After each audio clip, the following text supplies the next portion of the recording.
In 1997, just as healthcare reform was dying, Summit Health Institute for Research and Education Incorporated, or SHIRE, was born.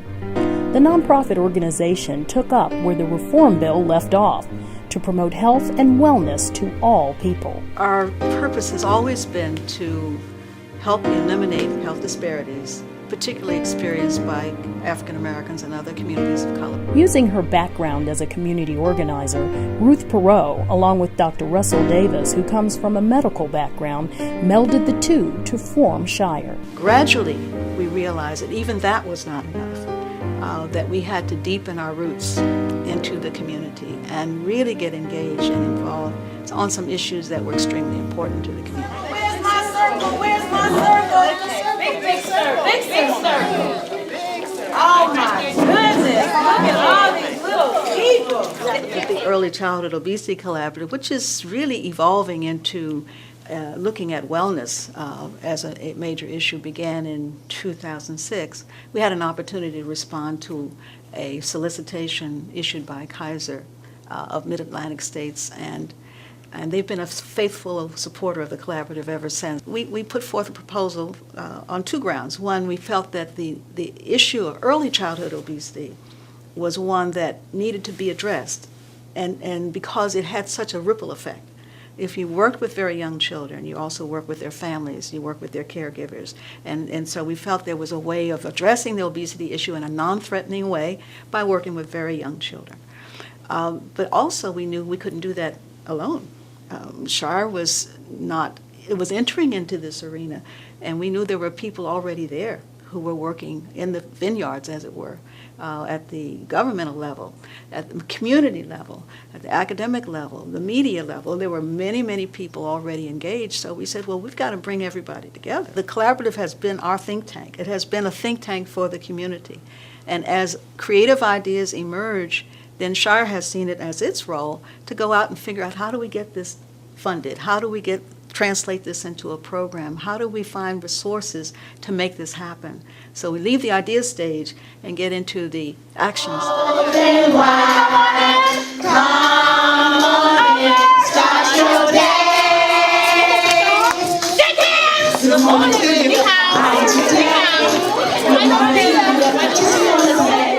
I'm learning for the District of Columbia comes under the title of Preventing Overweight and Obesity in Child Care Settings. So what we actually do is we go into child care centers, some of them you'll see today. We go into the child care centers and we train the teachers to implement 60 minutes of movement in their classroom day. IMIL teaches 60 minutes of facilitated movement, 60 minutes of free play every day, and an improvement in your nutritional service to children. So what we actually do is we work with the teachers and we teach them how to incorporate 60 minutes of movement in their curriculum every day. Show your body that you love it. Don't you love your body? You don't like your body? SHIRE has been unbelievable in helping us to implement this program. It's funded by the Department of Health.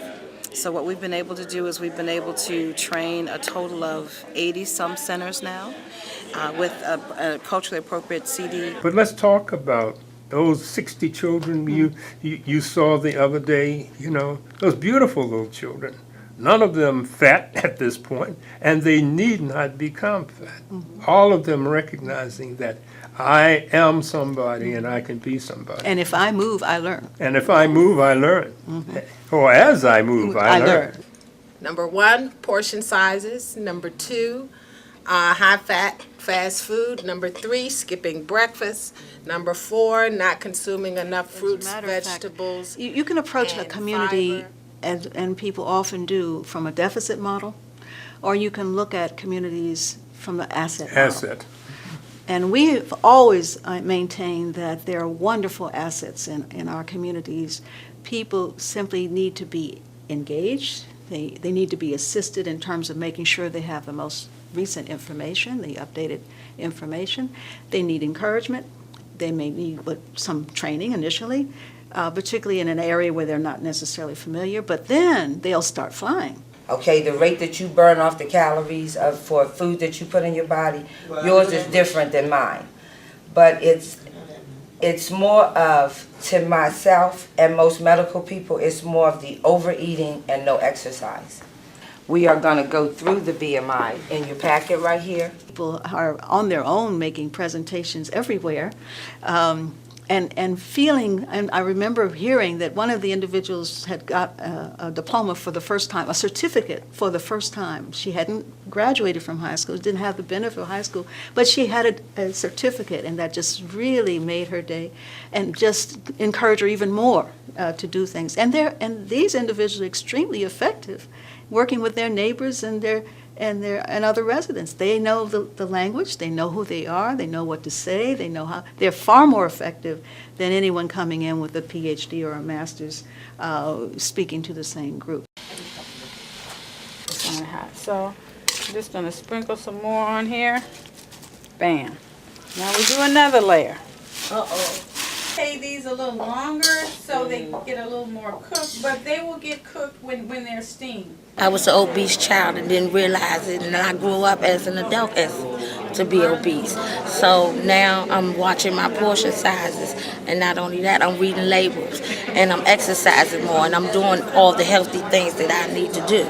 And this is the things we need to tell the community, and we need to work hard.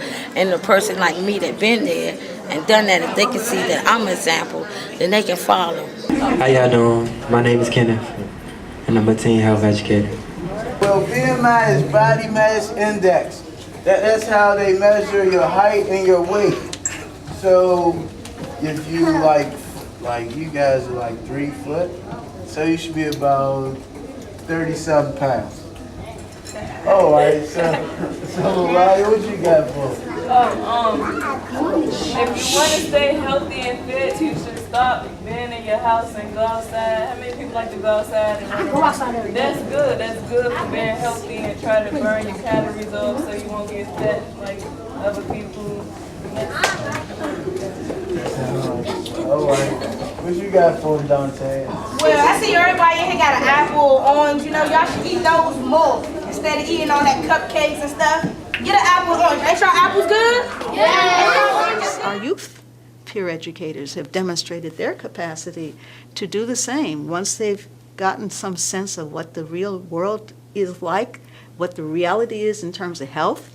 They didn't know, and they complained that they didn't know because no one ever told them that when they drink sodas, they're drinking 32 ounces of sugar or 32 teaspoons of sugar. Then no one told them that. It's basically helping me to better myself as well as my family, and help me to eat better and exercise more. And I actually lost about 54 pounds ever since I became a peer educator. And a survey was conducted in Ward 8 amongst corner stores to basically see the popular purchases of children's age between 5 and 18, and the results may or may not surprise you. Fruits and vegetables were not a major purchase amongst the children in Ward 8.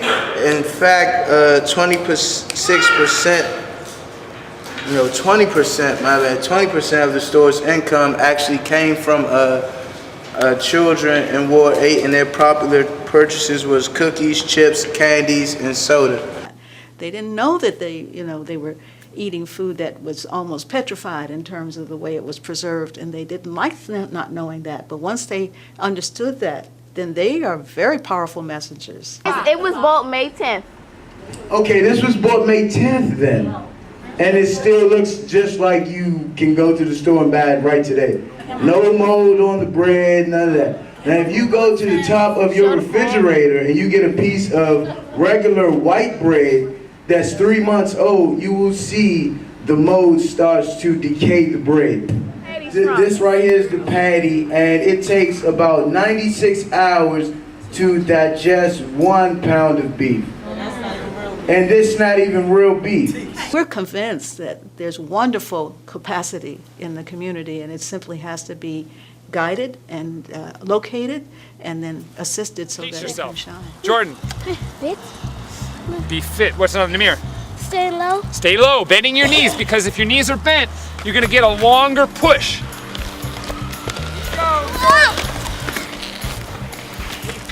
Right now in the United States, the debate is it's actually not about healthcare, it's about disease care. A real healthcare debate involves root solutions to health, and that begins with changing habits of young people. So if the fact that SHIRE is putting the emphasis in putting research and money into fostering youth sports is critical. The best part about the passport program is when they get their passports and they see all the stamps that they've accumulated, they're like, wow, I've accomplished something. And they probably weren't thinking of it in those terms while they were doing it, but it's a record of their accomplishment. Nice, what about that? Nice, you see, you almost lifted me off my feet. Do it again, dig. Nice, Sean. It's a program that's set up for this, designed for the spirit, the body, and the mind. I've developed this program as a result of me, first of all, being a student of the program. I am a product of what I've been trying to give back to the community, which is a sense of wellness. Boxing has really built my confidence up. I could talk in front of people better than I have. I'm even leading classes now when coach is doing something else, so it's helped me tremendously. Whether it's encouraging healthy eating or modeling healthy behaviors, SHIRE is in it for the long haul. But it takes resources and a long-term commitment to keep their programs going. We are becoming ever more appreciative of our partners, and we need to say that publicly, and their willingness to abide, our urging them to go on even if you are hurting a little bit, continue on, and have faith. We need dollars that are discretionary, that we can use, and an endowment, can we use that word, endowment? Some group, we need to be able to have an endowment fund that will enable us to bring in interns and to do research. And Ruth in particular has a huge reservoir of information on data and data analysis. How do we make that more fertile and then turn it into some kind of a change agent, if you will? So if you want to make change in a community, get the resources into the community. And then we can see what can happen. But there's very little any of us can do with $100,000 a year. Not major work. And that's the pattern that I think we have to break. We've come this far by hard work and faith. But we have so much further to go, because the more we know what we don't know. And the more we know what has to be done. Summit Health Institute for Research and Education Incorporated is committed to its vision of a nation where healthcare is a right, fully implemented for all. The work continues.